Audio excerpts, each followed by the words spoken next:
Leviticus 2, the grain offering.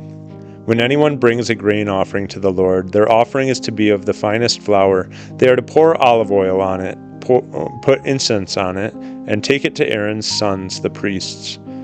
The priest shall take a handful of the flour and oil, together with all the incense, and burn this as a memorial portion on the altar, a food offering, an aroma pleasing to the Lord.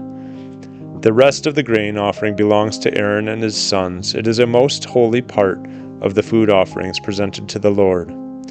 If you bring a grain offering baked in an oven, it is to consist of the finest flour, either thick loaves made without yeast and with olive oil mixed in, or thin loaves made without yeast and brushed with olive oil.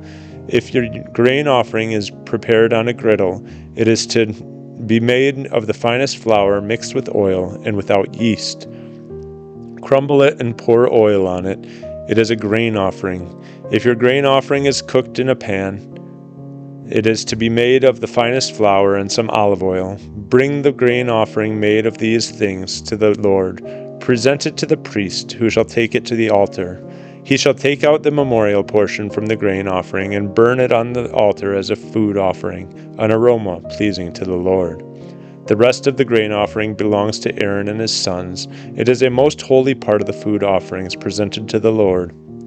Every grain offering you bring to the Lord must be made without yeast, for you are not to burn any yeast or honey in a food offering presented to the Lord. You may bring them to the Lord as an offering of the first fruits, but they are not to be offered on the altar as a pleasing aroma. Season all your grain offerings with salt.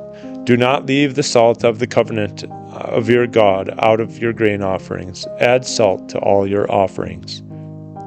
If you bring a grain offering of first fruits to the Lord, offer crushed heads of new grain roasted in the fire.